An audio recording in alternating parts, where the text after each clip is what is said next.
Regional master plan tourism hub ఏర్పాటు చేసి పర్యాటకం మరింత బలోపేతం చేస్తామని రీజనల్ డైరెక్టర్ రమణ చెప్పారు. తిరుమలకు వచ్చే భక్తులు సమీపంలో ప్రాంతాలు పర్యటించేలా అభివృద్ధి పనులు చేయాలని నిర్ణయించినట్టుగా తెలిపారు. అలాగే సీ ప్లేన్ నడిపేందుకు వీలుగా తూపులపాళ్యం బీచ్, అరణియార్ ప్రాజెక్ట్, రాయల్ చెరువు, కళ్యాణి డ్యాంల ప్రతిపాదనలు ప్రభుత్వానికి పంపామన్నారు. తిరుమల పర్యాటకులకు సీ ప్లేన్ సేవలు అందుబాటులోకి వచ్చేలా కృషి చేస్తున్నామంటున్న టూరిజం రీజనల్ డైరెక్టర్ రమణతో మా correspondent Ravi Varma face to face. రాష్ట్ర వ్యాప్తంగా ఏపీ ప్రభుత్వం టూరిజం డెవలప్మెంట్కు అనేక ప్రాధాన్యతను కల్పిస్తూ ఉంది. గత ప్రభుత్వం కన్నా కూడా ఈ ప్రభుత్వం టూరిజం పెద్దపీట వేస్తూ ప్రత్యేకంగా రాష్ట్ర వ్యాప్తంగా ప్రత్యేక టూరిజం కారిడార్లను ఏర్పాటు చేస్తూ తదనుగుణంగా ప్రోత్సహిస్తూ ఉంది. ఈ నేపథ్యంలోనే తిరుపతిని బేస్ చేసి ప్రత్యేక మాస్టర్ కారిడార్ని ఏర్పాటు చేసి తదనుగుణంగా టూరిజంను మరింత బలోపేతం చేసేందుకు ప్రణాళికలు సిద్ధం చేస్తోంది. దానికి సంబంధించి టూరిజం మాస్టర్ ప్లాన్ ఏ విధంగా డెవలప్ చేస్తున్నారు ఏంటి అనేది రీజనల్ డైరెక్టర్ గారు మనతో పాటు ఉన్నారు. వారిని అడిగి మరిన్ని వివరాలు తెలుసుకున్నాం. Sir good morning. సార్ ఇవాళ టూరిజం కారిడార్కి సంబంధించి ఎలాంటి ప్రణాళికలు సిద్ధం చేస్తున్నారు ఏంటి సార్? గారు ముఖ్యమంత్రి గారు, టూరిజం మినిస్టర్ గారు, అలాగే మా అధికారులు అందరూ కలిసి కరెక్ట్గా ఒక టీం వర్క్ చేస్తూ పర్యాటక శాఖని పరిగెట్టించాలనే ఉద్దేశంతో అనేక కార్యక్రమాలు చేపట్టడం జరిగింది. ఇందులో భాగంగా తిరుపతి ఒక యాంకర్ హబ్గా గుర్తించడం జరిగింది. తిరుపతిని యాంకర్ హబ్గా గుర్తించినప్పుడు మనకు దాదాపు ఈ 4 జిల్లాలు చిత్తూరు, తిరుపతి, నెల్లూరు, అన్నమయ్య జిల్లాల్లో తిరుపతి హబ్ కింద వస్తాయి. ఈ తిరుపతి హబ్ కింద ఈ 4 జిల్లాల్లోనూ అనేక కార్యక్రమాలు మేము చేపడుతున్నాం. ముఖ్యంగా తిరుపతి కేంద్రంగా పనిచేస్తున్నాం కాబట్టి దాదాపు 60 నుంచి 70 వేల మంది భక్తులు తిరుమల దర్శనానికి రావడం, వెంకటేశ్వర స్వామి దర్శనానికి రావడం జరుగుతుంది. వచ్చిన భక్తులకి మెరుగైన సౌకర్యాలు కల్పించాలనే ఉద్దేశంతో ఈ మధ్యకాలంలో మైస్ టూరిజం అంటే meetings, incentives, conferences and then exhibitions. ఒకరోజు కాన్ఫరెన్స్ ఐఐటి తిరుపతిలో చేశాము.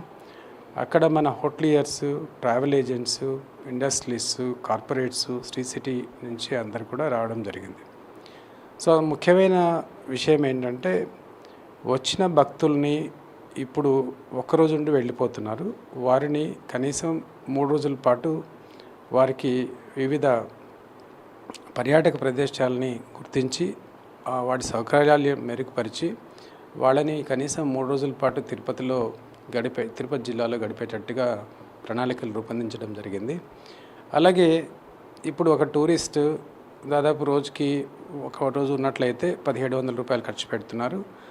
వాళ్ళు ఖర్చు ఎంత ఎక్కువ చేస్తే 3 రోజుల పాటు ఉండి మన ఆర్థిక వ్యవస్థ కూడా బలోపేతం అవుతుంది. జిల్లాకి పర్ క్యాపిటల్ ఇన్కమ్ కూడా పెరిగే అవకాశం ఉంది. గ్రాస్ వాల్యూ అడిషన్ కూడా ఉంటుంది. 2. మూడో విషయం ఏంటంటే హోటల్స్కి సంబంధించి ఈ మధ్యకాలంలో మా అధికారులు ఇచ్చిన ఆదేశాల మేరకు ఇప్పుడు క్లాసిఫైడ్ హోటల్స్ ఉన్నాయి, 5 స్టార్ ఉన్నాయి, 3 స్టార్ ఉన్నాయి. 3 స్టార్కి దగ్గరగా ఉన్న హోటల్స్ని మేము గుర్తించి వారికి 3 స్టార్ కేటగిరీ కల్పిస్తే మెరుగైన సౌకర్యాలు కల్పించేదానికి అవకాశం ఉంటుంది. అలాగే జిల్లా కలెక్టర్ గారు, అలాగే మా స్పెషల్ సిఎస్ గారు, ఎండి గారు అందరూ కూడా ఈ మధ్యకాలంలో తిరుపతిలో మెరుగైన హోటల్స్ రావడం కోసం అనేక ల్యాండ్స్ ఇవ్వడం జరిగింది. మనకు భూములు ఇవ్వడం జరిగింది. ఆ భూములకి దాదాపు పర్మిషన్స్ ఇతరత్రా కూడా త్వరితగతిన చేసే అవకాశం ఉంది. ఇప్పటికైతే మనకు కొత్తగా ప్రైవేట్ హోటల్స్ రాబోతున్నాయి. దాదాపు 600 రూమ్లు అందుబాటులోకి వచ్చే అవకాశం ఉంది. మ్యారియట్ కానివ్వండి, లెమన్ ట్రీ కానివ్వండి, నవటెల్ కానివ్వండి, అలాగే పోస్ట్ కార్డ్ కానివ్వండి, ఇవన్నీ కూడా ప్రైవేట్ సంస్థలు వారు ఓన్గా ఇన్వెస్ట్మెంట్ పెట్టుకొని చేస్తున్నారు. వారికి కొత్త పర్యాటక పాలసీ ప్రకారం అందించాల్సిన ఇన్సెంటివ్స్ అన్నీ కూడా అందించడం జరుగుతుంది. అవి మేమందరం ఫెసిలిటేట్ చేస్తున్నాం మా హెడ్ ఆఫీస్ ద్వారా. అలాగే కొత్తగా మనకి ప్రాజెక్ట్స్ రావడం కోసం మనకు ఇటీవల కాలంలో మీకు తెలుసు అట్మాస్ఫియర్ కోర్ అనే ఒక గ్రూప్ తోటి ఎంఓయూ అయింది. అవి దాదాపు మనకు ఒక 197 రూమ్ల వరకు వచ్చే అవకాశం ఉంది. ఇలాగా మిగతా ప్రాజెక్ట్స్ కూడా మాకు వచ్చే అవకాశం ఉంది.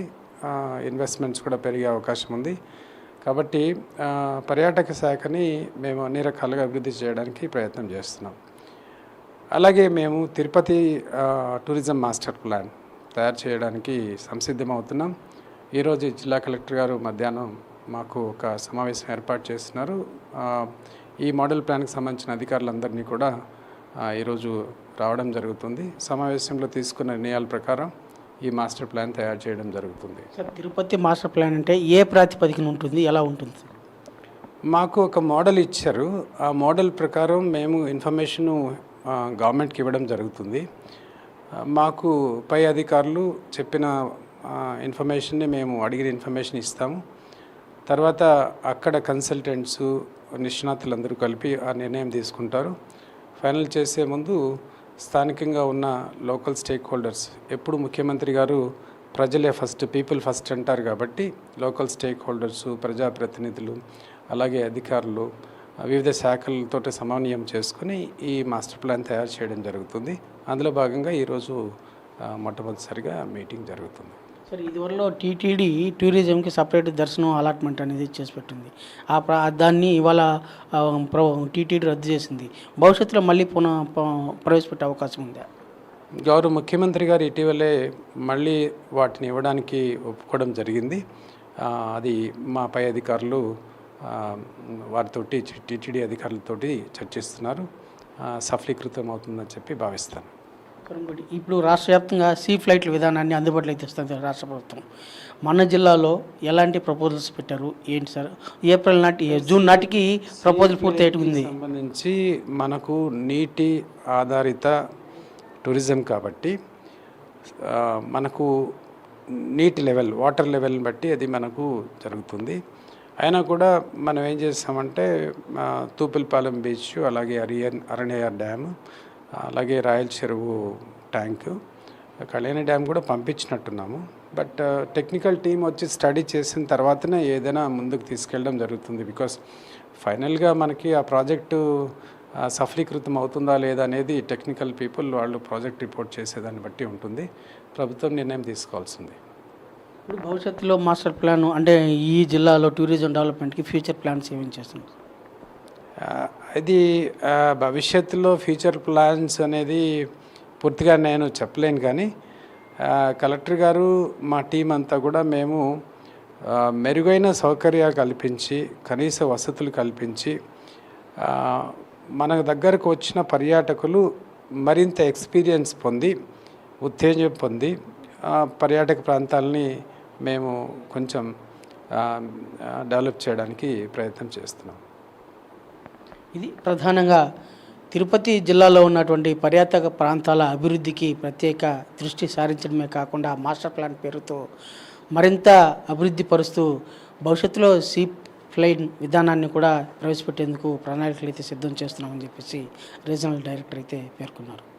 Video journalist రామకృష్ణతో